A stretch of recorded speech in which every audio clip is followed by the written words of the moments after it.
This is Apollo Control at 102 hours into the flight. Buenas tardes, señoras y señores pasajeros. Les habla el comandante Antonio García Luna.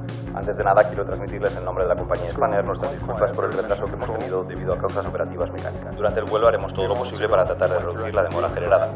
Nuestro vuelo JK 5022 con destino al aeropuerto de Gran Canaria durará aproximadamente 2 horas y 50 minutos. And he closed with, they remarked, good luck to all of you. Un catalizador es aquella persona que aparece para cambiar lo que no se pudo o no se quiso cambiar antes.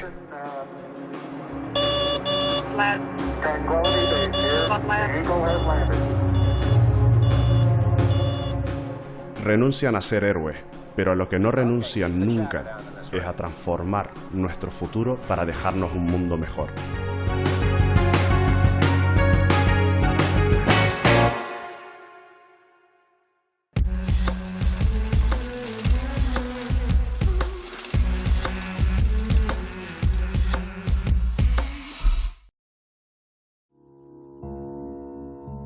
Allí estábamos esperando, esperemos, bastante rato. Porque no había lista de pasajeros. Y se le preguntó por varias personas. Y los demás han fallecido. Allí nos quedamos en un caos tremendo. Cuando el 20 de agosto sucede esto, no te destrozó la vida. Mi única hija. Es duro. Yo hay días que todavía no me lo creo. Te hundes.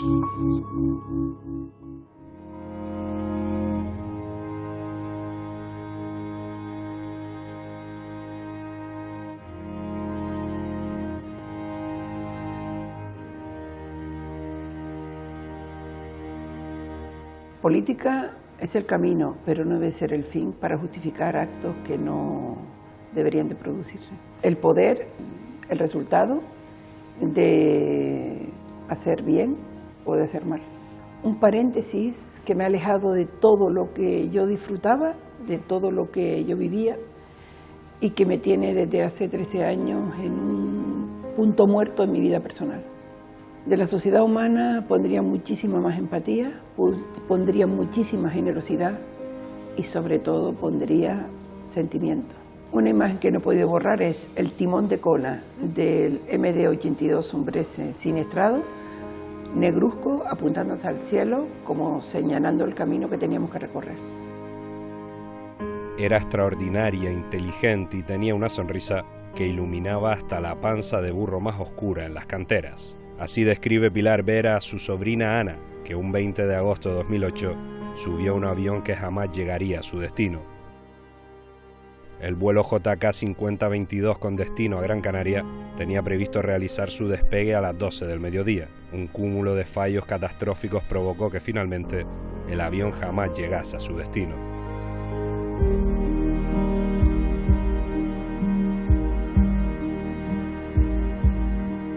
El 21 de agosto de ese año, Pilar llegaba a Madrid y comenzaba un camino que después de 13 años sigue recorriendo con el mismo objetivo: conseguir justicia. Justicia para esas familias que sin esperarlo quedaron devastadas, solas ante una tragedia caótica que no sabía cómo gestionarse. De esa inexistente atención que las familias merecían, nació la Asociación de Afectados del vuelo JK 5022, primera asociación de víctimas de la aviación comercial en España, presidida por nuestra protagonista y apoyada por la asistencia de Enar Guerrero. En el comienzo las culpas recaían sobre la tripulación fallecida, una versión que la sociedad no creyó y que produjo más ansias de conocer la verdad de lo que había sucedido aquel 20 de agosto. Y en ese camino se han logrado muchas cosas, como que el Congreso reconozca que parte de la responsabilidad de lo sucedido la tienen 18 personas, o que por fin exista un protocolo para el tratamiento de las víctimas. Son logros que Pilar Vera y su equipo saborean de una manera agridulce porque saben que aún no se ha hecho la justicia que las víctimas merecen. Hoy en Confesiones, Pilar Vera viene a hablarnos de injusticia, desolación e impunidad, palabras que tienen rostro de aquellos que se fueron y por los que hoy sus familias no paran de luchar.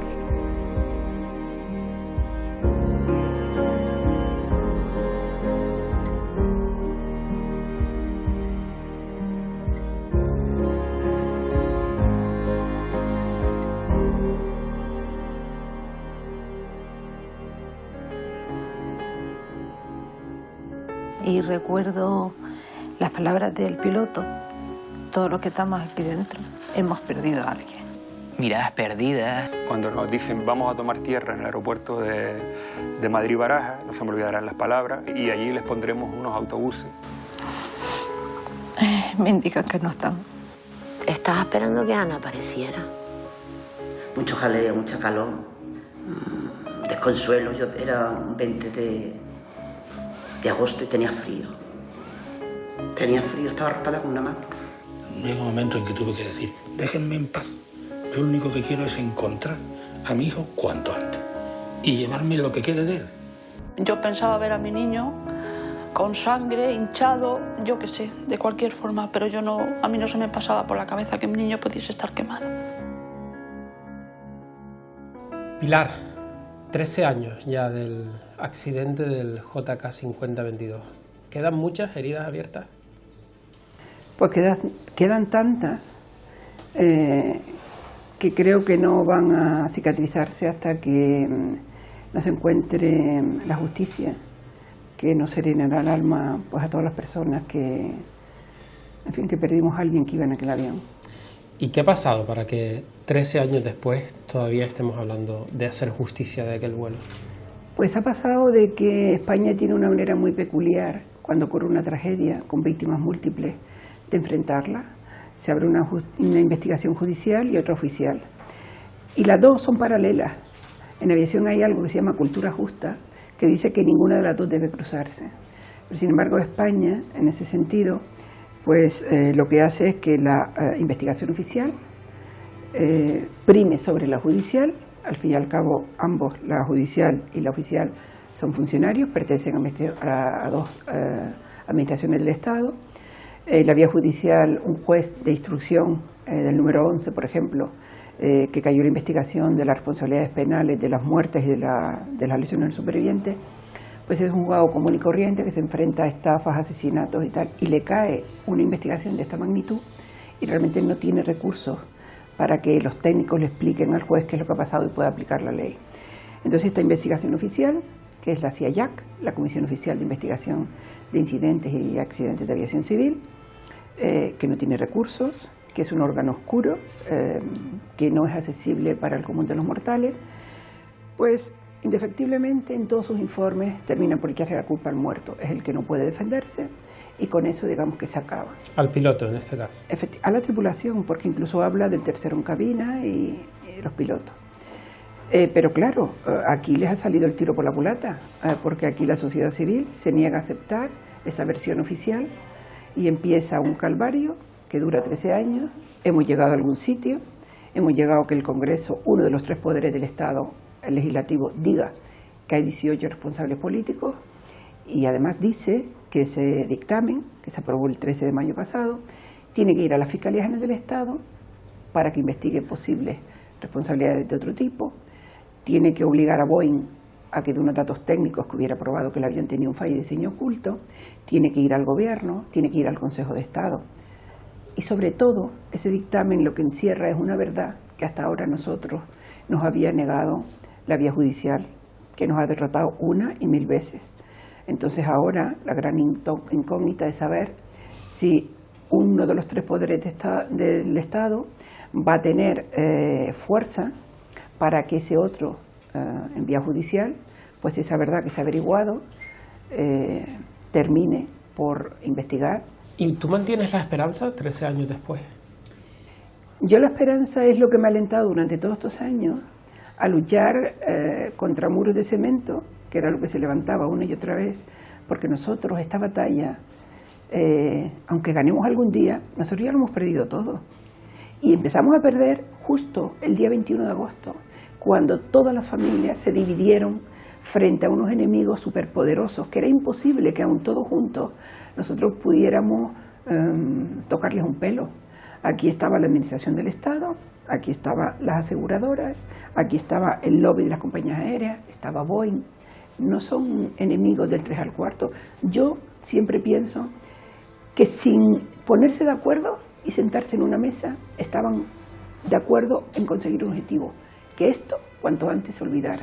Porque tú, Pilar, prácticamente has abandonado tu vida normal para dedicarte en cuerpo y alma a esto. Yo me fui de Las Palmas muy joven y me fui por causas que no vienen al caso.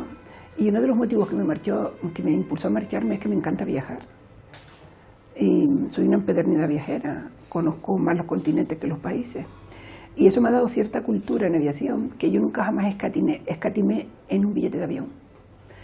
Y realmente esa haber marchado tan joven a mí me ha ido creando un compromiso con los años, que es que en cierta manera es como una deuda que yo tenía con esta isla, y hacer por algo por la tierra a la que yo siento profundamente también es hacer lo que yo estoy haciendo. Se puede servir a estas islas de diferente manera. Y a mí en el año 2008 yo estaba trabajando como directora de instituciones en la banca, en el BBVA en Madrid, y cuando ocurre esto yo no quiero saber nada, porque precisamente por trabajar en instituciones pues yo llevaba grandes clientes, AENA, Loterías del Estado y tal, y yo sabía lo que se desencadenaba. Entonces yo el primer año no quise saber nada. Pero cuando me acerqué en el primer aniversario y vi que la asociación estaba a punto de desaparecer por todo el tema de los despachos americanos y por todo lo que había pasado, se había ido el presidente, no tenía un abogado en el Juan número 11, yo, sin pararme a pensar un solo minuto, me eché esta asociación en la espalda y yo nunca me detuve a pensar en lo que me metía, porque si yo lo llego a pensar, desde luego no lo hubiera hecho. Yo estoy aquí y hago las cosas con el corazón, no lo hago con la razón. Aquí, digamos que los que pensaron que con ese informe oficial esto se acababa, están bastante descolocados y yo preocupado. Hay mucha gente que antes que esto pasara, estaban fiando a la suerte la seguridad de ese avión. Esa gente no está durmiendo tranquila. Le tenemos el aliento detrás del cogote. Entonces, yo no aspiro a que metan a nadie en la cárcel, pero sí aspiro a que esto cambie. A esta gente la condenaron a muerte el 22 de julio del año 2008 y yo no me cansaré de decirlo. Y al final la cadena de errores que conducen al desastre empiezan ahí. Aquí se tiene que pasar de una cultura reactiva a una cultura preventiva. Y tú no puedes fiar a la suerte el que los aviones vuelen. No, no, no. Si tú supervisas, certificas, auditas, tú tienes que hacerlo previamente. Y el avión que no esté en condiciones de volar se tiene que quedar en tierra. Al principio, el origen de todo esto, de esta lucha, fue mi sobrina. Luego fueron las 153 personas que la acompañaron en el viaje a la eternidad. Y finalmente fue ese compromiso que yo me he creado de intentar que para los canarios el avión es esencial en nuestras vidas, más que para ninguna otra comunidad. Y de alguna manera que las causas que provocaron esta tragedia y que siguen latentes en la aviación civil española cambien. Y segundo, que se cambie la forma de investigar los desastres aéreos en España o cualquier desastre con víctimas múltiples. Casi 3 años después del accidente de avión de Spanair, la comisión de investigación encargada de analizar las causas del siniestro hace públicas las conclusiones del informe final. Todo lo que rodea al informe oficial de la Comisión de Investigación de Accidentes me resulta indignante. El informe definitivo sobre las causas del trágico accidente de Spanair en Barajas en agosto de 2008 sigue dando que hablar. Se centra única y exclusivamente en una causa del accidente, que es el error humano. Y se han dejado cosas por el camino. Y no se han dejado por casualidad. Se han dejado cosas por el camino porque afectan a personas que se pueden, digamos, ver dañadas por ello.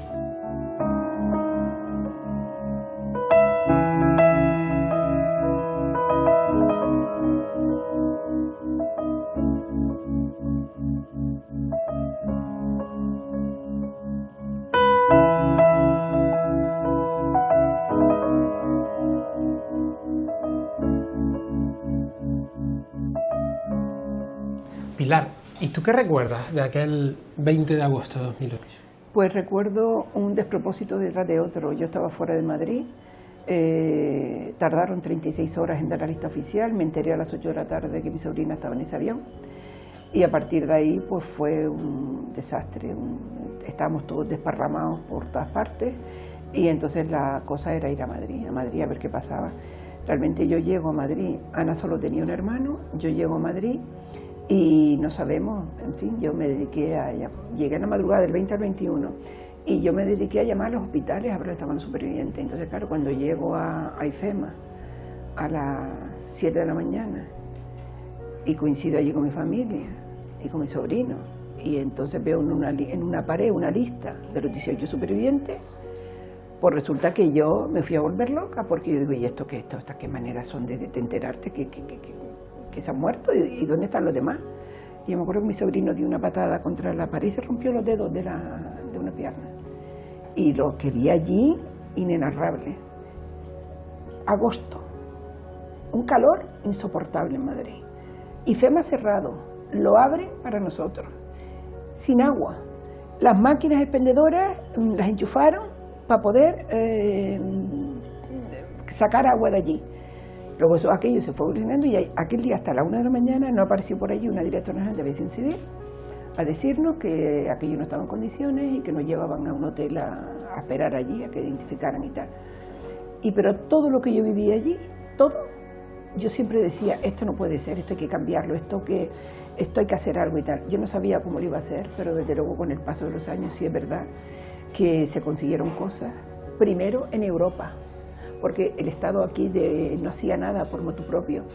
Me fui a Europa, al Parlamento Europeo, conseguí un reglamento, que metieran en un reglamento europeo que se publicó en el año 2010, que la lista de pasajeros se diera 2 horas después del accidente, que los países miembros de la Unión Europea tuvieran un plan de asistencia a víctimas y que además la información factual de un accidente se diera ante la familia que hacerla pública.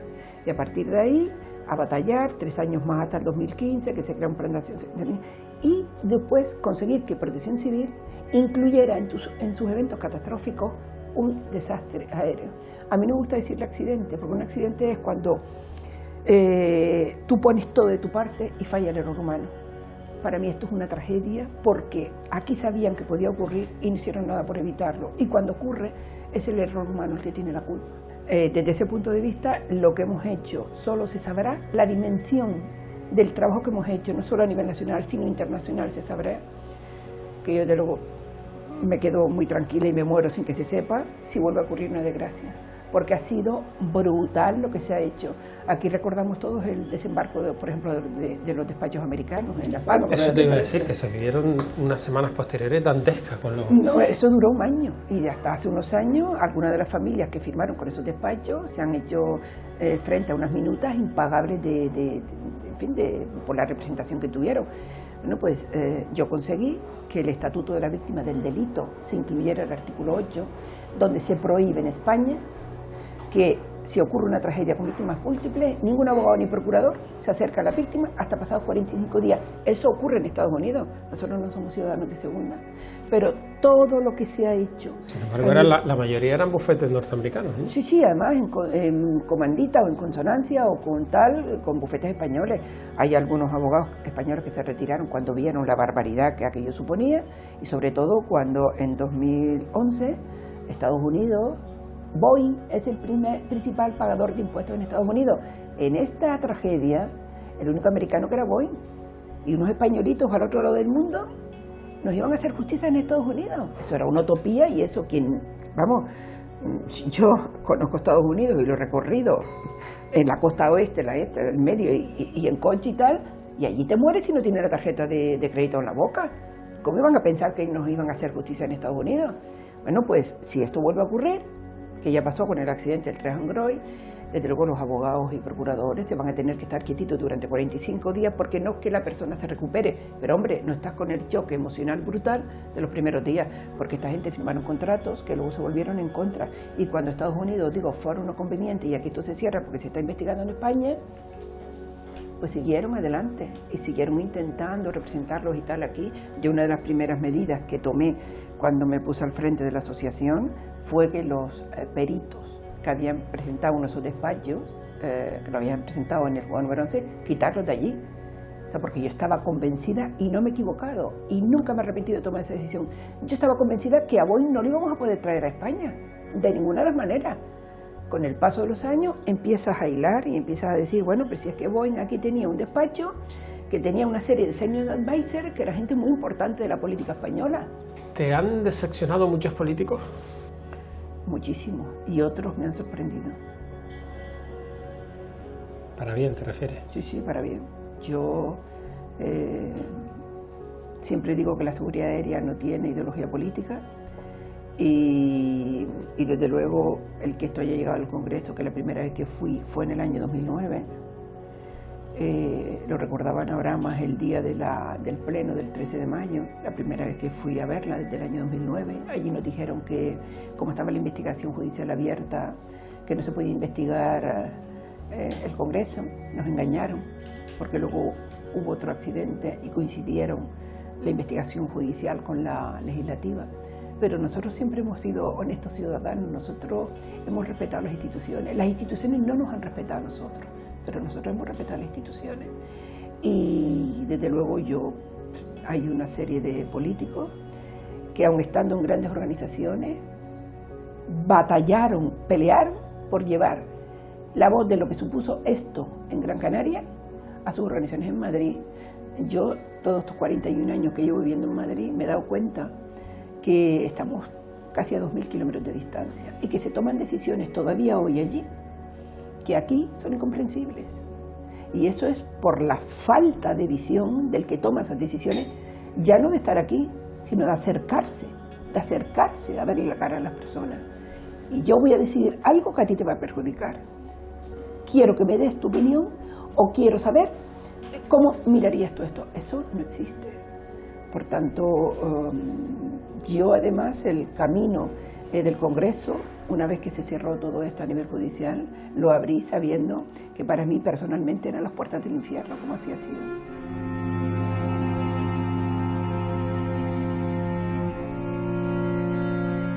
Creo que en estos años tu voz sí que has sufrido mucho, ha padecido mucho, pero aún así has hecho gala de lo que tanto has vivido en los viajes, que simplemente seguir dando un paso más adelante y seguir adelante y terminar hasta la siguiente etapa. Yo nunca le desearía ni a mi peor enemigo pasar por lo que yo he pasado, ni a mi peor enemigo, porque he pagado un altísimo precio. Sí, te has desgastado en exceso. Sí, demasiado, porque es que además soy presidenta de una asociación donde nosotros no tenemos recursos. Yo intento suplir todo lo que no tengo para pagar.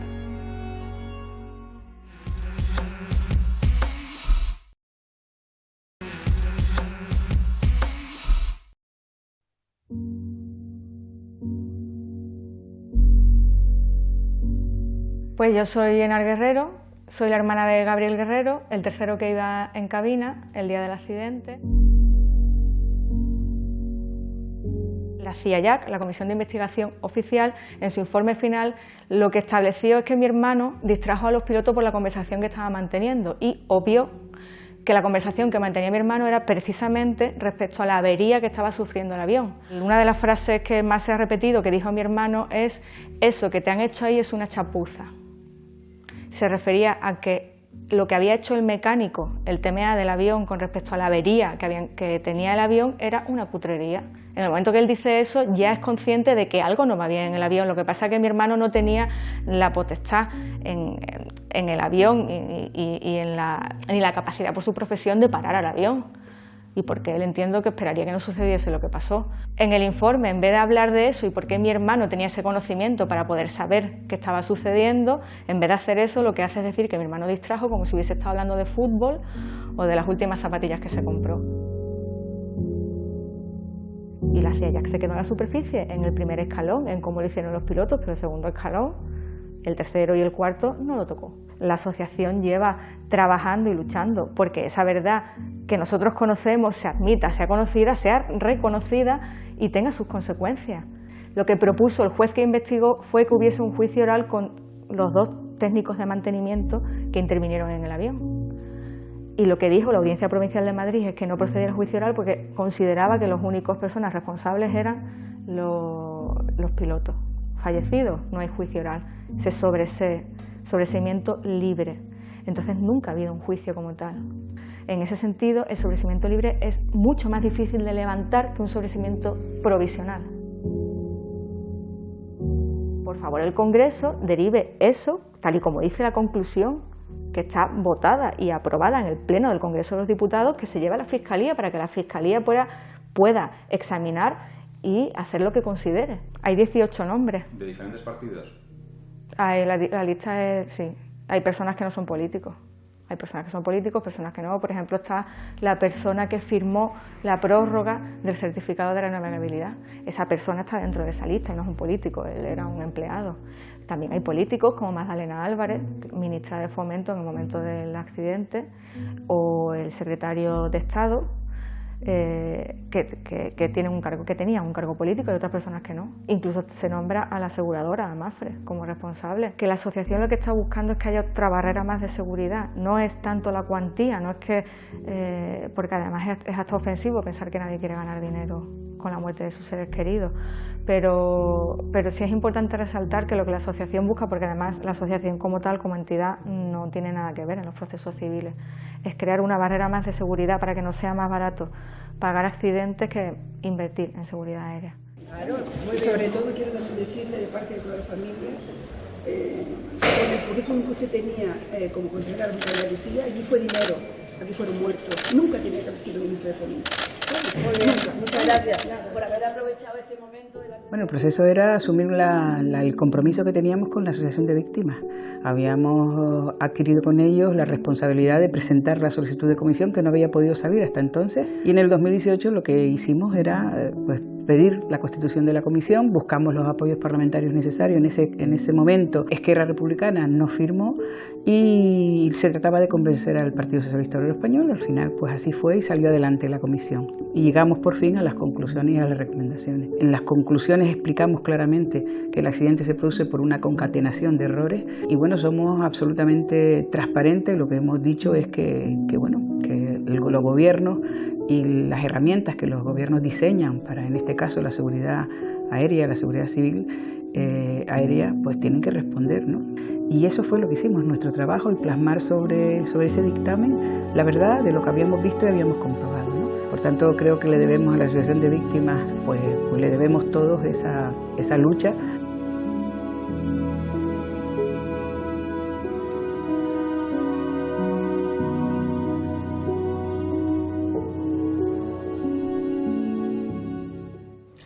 ¿Y el Congreso de los Diputados? El Congreso de los Diputados estamos ahora mismo inmersos en conseguir, se aprueba un dictamen con 11 conclusiones y 13 recomendaciones. Y en esas recomendaciones se señalan a 18 responsables políticos. Entonces resulta que yo pensé que había llegado a algún sitio. El 13 de mayo se aprueba, 219 votos, casi la fortaleza de una ley orgánica, 121 votos en contra, 5 abstenciones del PNV, y Bildu se consigue que ni siquiera vote, con lo cual tiene que votar que no, mejor que no vote. Bien, pues con 219 votos, una de las recomendaciones dice que como en las comparecencias, en la documentación aportada, hay indicios de que puede haber delito, pues que hay que mandarlo a la Fiscalía General del Estado, al Gobierno, al Ministerio de Transporte y al Consejo de Estado, porque al Consejo de Estado hemos pedido que fuera, porque la CIAYAC firmó un acuerdo con varios ministerios, con la Fiscalía y el Consejo General Policial, que si esto vuelve a ocurrir, al juez se le quitan facultades y que la comisión oficial está por encima del juez en algunas cosas. O sea, de locos, de locos. Entonces, yo pedí mi comparecencia, que estuve 2 veces en la comisión, que eso fuera al Consejo de Estado. ¿Para qué? Para que eso lo tire abajo, porque eso es inconstitucional a todas luces. Jurídicamente hablando, un disparate. Exacto. Entonces, claro, esta democracia nuestra se pervierte, porque si el Pleno de la Cámara aprueba un dictamen y aprueba que eso se mande, a fecha de hoy, eso no se ha mandado. Y está costando sangre que eso salga.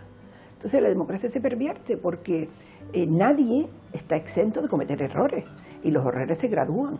Entonces si eso tiene que ir a la Fiscalía, ¿qué miedo tienen? ¿Por qué tienen miedo? Si lo hicieron bien, ¿por qué tienen miedo? Esa es la gran pregunta. ¿Qué pasa? ¿Que temen que mentir en el Congreso es un delito? Y yo muchas veces siempre he soñado en llegar a algún sitio, porque a mí lo que más me preocupa es dar paz a muchas familias. Yo les prometí que de alguna manera iba a intentar llegar a algún lugar donde ellos pudieran vivir o sobrevivir con algo de calma en el corazón. Y yo pensé que ya eso lo había conseguido con el Congreso y ahora me di cuenta que no, que tengo que seguir luchando para llegar donde debe, a la justicia. Sin justicia, esta gente no podrá vivir. Ni podrán vivir los padres de mi sobrina, ni podrán vivir, porque claro, el tiempo, dicen que todo lo cura, es mentira. El tiempo lo que está haciendo es abriéndote el agujero en el corazón más grande. ¿Y te quedan fuerzas, Pilar? Pues yo no sé de dónde las saco, porque yo realmente, al principio fue mi sobrina, luego fue la vida de las 153 personas que la acompañaron, luego fue la rabia de decir, bueno, al final cuando descubres esto y por esto ha muerto tanta gente. Y son diferentes etapas. Yo ahora estoy en la etapa de que estoy cerca de encontrar un significado a tanta muerte. A lo mejor ellos murieron para que esto cambiara y para que fuera más seguro, para evitar la muerte de otra muchísima gente. Yo, cuando me subo en un avión, siempre hay alguien que, no sé, que se te acerca, y venía al lado mío ayer una persona y me dijo que siempre que se subía en avión se acordaba del accidente. Esta persona no tenía, yo creo que más de 26 años. Si esto sirvió para que la gente se mentalice y la gente no olvide, ellos nunca morirán. Yo no me merezco estar 13 años en el infierno como estaban. Yo no estoy haciendo nada malo. Y parece que el sistema está pervertido, que el que hace algo es sospechoso es sospechoso de, yo qué sé, de estarle tocando aquí las narices a todo esto. Y lo que hay detrás aquí es mucho más grave, es mucho más fuerte. Los canarios, tenemos todos los boletos, murieron 80. ¿Y qué pasa? ¿Que moralmente se mira para otro lado y aquí no ha pasado nada? Pues no. Aquí ni todos somos iguales, ni todos somos igual de inmorales. Y las Islas Canarias están muy lejos de la península, ¿sabes? Y para poder llegar hasta allí, bueno, pues yo soy Pepito Grillo, ¿vale? Que me intentan desacreditar, ¿vale? Pero a mí me tienen muchas ganas y todavía nadie ha podido probar que yo esté aquí, por nada que no sea, lo que yo realmente pienso y a dónde quiero llegar. Y yo quiero llegar, yo le prometí a la familia que iríamos a alguna parte donde hubiera justicia, y yo el día que lo consiga, desde luego me marcharé. Y tengo unas ganas enormes, enormes, de cerrar esta puerta, enormes. Nadie se puede imaginar las ganas que tengo. ¿Cómo te imaginas ese día? ¿Qué tendría que ocurrir para que Pilar Vera diga, la lucha ha valido la pena, hemos llegado al final? Pues tendría que ocurrir que esto, la Fiscalía llegara, que esto se abrieran nuevamente diligencias, que se analizaran los comportamientos y las comparecencias del Congreso, que apareciera la circular que no está firmada, que permitió prorrogar el certificado de renovabilidad del avión, que Boeing diera sus datos técnicos y que pudiéramos demostrar que los accidentes posteriores que ha habido del Boeing 737 MAX arrancan de 1987 y arrancan también del nuestro. Cuando Boeing y McDonnell Douglas se juntan, prevalece la cultura de McDonnell Douglas, pero el nombre Boeing. Y han sido muchos muertos lo que ha habido por anteponer los beneficios económicos a la seguridad. Y a mí me hace mucha gracia que me digan que el avión es el transporte más seguro del mundo. Naturalmente que lo es. Pero un accidente en un año se carga en la estadística. Y esto lo he defendido en la OASI, que es la Organización Internacional de Aviación Civil, y aquí nadie a mí me dice que no tenga razón. Desde luego que Boeing haya dejado los aviones en tierra, a mí me da la esperanza de que nosotros, desde luego, consigamos traer a Boeing a España y que, aparte de responsables políticos, haya también responsables, vamos a decir, judiciales. Pero yo creo que eso, la familia y las personas que estamos en la asociación, porque aquí el tiempo ha puesto, una cosa que ha hecho el tiempo ha sido poner cada uno en su sitio. Y los que estamos en la asociación, que cada vez somos menos, porque es lógico que la gente se vaya marchando, pues somos irreductibles a conseguir que desde luego aquí, al final, esto se cierre como debe ser y no como han querido que se cerrara.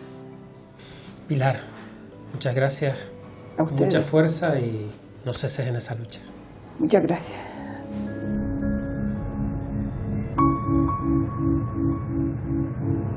Por favor, necesitamos mucha ayuda porque hay mucha gente completamente perdida entre el fuego. Y empezaron a pasar minutos y minutos y minutos. Yo empecé a respirar cada vez peor. Hay vídeos brutales donde se ven los medios de emergencia parados. Lo que no se puede hacer es tardar 45 minutos en poner recursos sanitarios suficientes para atender un accidente con 172 potenciales víctimas. Entonces lo que quiero manifestar y quiero incluso gritar a voz, con toda la voz que me salga del cuerpo, es que si hubieran llegado las emergencias más pronto, hubiera habido más sobrevivientes.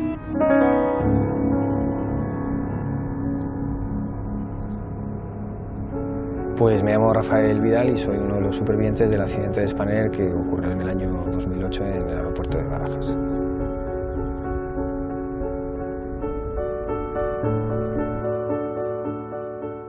Bueno, yo tuve multitud de fracturas, lo que pasa que la más compleja fue una fractura abierta de tibia. También tuve fracturas en la espalda, tengo una órtesis en la espalda, etcétera, etcétera. Muchísimas operaciones, 16 operaciones creo.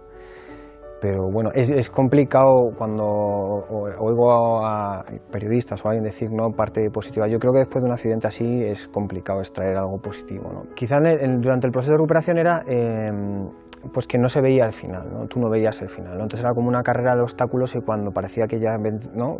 Era una carrera de salto de vallas y cuando saltabas una valla y creías que llegaba a la meta te desplazaban un kilómetro más, ¿no? la línea de meta porque de repente la última operación no había funcionado y había que hacer. Entonces ha sido psicológicamente bastante complejo. Y luego, pues para mí también ha sido muy duro todo lo mal que se ha hecho a nivel de sistema en sí, la ayuda a las víctimas, ¿no? Porque tú estás dentro del proceso de recuperación, que como yo siempre he dicho, bastante tienes como para implicarte en el proceso de recuperación, como para estar además luchando en el tema implicándote en el tema de la investigación porque estás viendo que no se están haciendo las cosas bien, luchando en este caso con Mapfre, la aseguradora, porque no quiere pagar las indemnizaciones.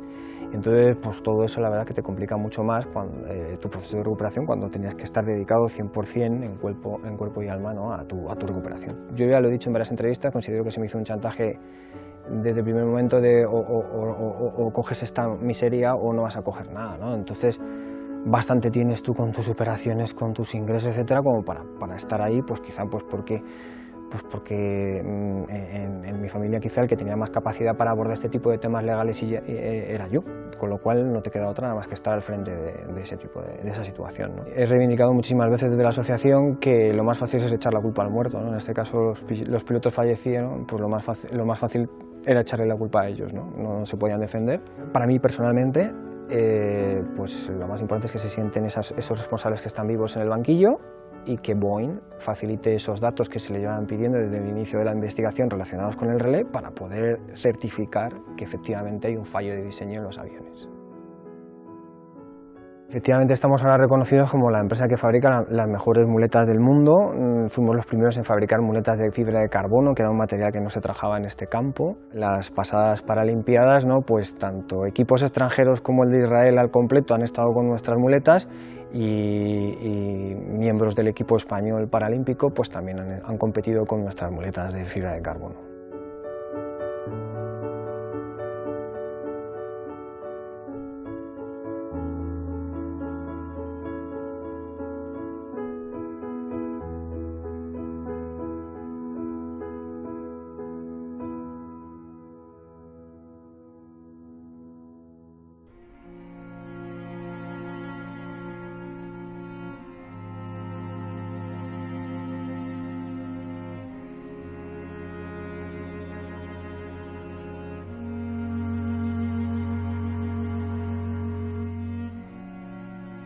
Muy buenas, Pilar. Hola, ¿qué tal?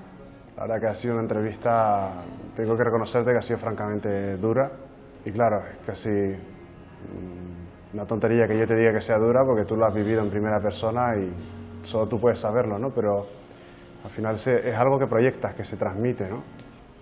Lo curioso es que normalmente las causas, cuando alguien se define en paralelo a una causa y se identifica una causa, suele ocurrir en edades más tempranas en la vida, ¿no? Yo siempre digo que yo no lo pensé, que yo me dejé llevar por el corazón, pero Esta causa es de una complejidad tan brutal a nivel judicial, a nivel técnico, a nivel administrativo, a nivel de conocimientos, que probablemente me llegó en un momento de mi vida que yo, sin darme cuenta, me había estado formando a lo largo de los años. Para este momento. Para afrontar esto. Y si me preguntas cuándo decidí complicarme la vida de esta manera, no sabría decirte en qué momento fue, porque yo no lo pensé. Yo no pensé con la cabeza, yo pensé con el corazón. Has defendido tu derecho a tomar tus propias decisiones y a tomar las decisiones que tú crees que han sido pertinentes. Para ti esa es una libertad fundamental de cada uno de los seres humanos. Y quizás el hecho de que estas personas no tengan esa libertad de decidir sea uno de los puntos que te ayuda. Es que yo parto de la base que quien tiene todas las obligaciones también tiene todos los derechos. Y esto es una cuestión de derechos y de obligaciones. Cuando la empatía es mayor que la propia autoconservación, es decir, en el sentido de hacemos las cosas por los demás, que eso es una de las cosas que refleja, se va mucho más allá de lo que a veces es razonable para la salud física de uno.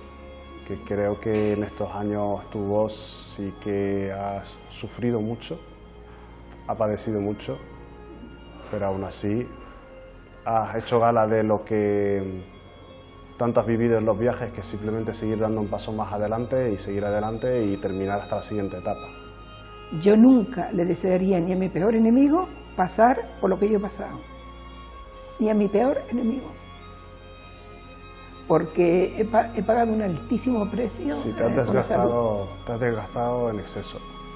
Sí, demasiado, porque es que además soy presidenta de una asociación donde nosotros no tenemos recursos. Yo intento suplir todo lo que no tengo para pagar. Pues creo que lo único que pide tu voz es que ese trabajo también lo lleves a cuidarte y a sostenerte. Eso me dicen todos, pero me gustaría verlo en mi lugar.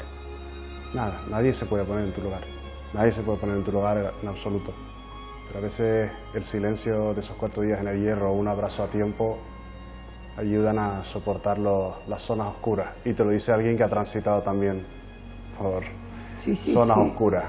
Sí, me está hasta emocionando hablar contigo, porque estoy ahora mismo, tú me estás diciendo cosas que efectivamente son así, me estás transmitiendo también una serenidad que yo te doy las gracias.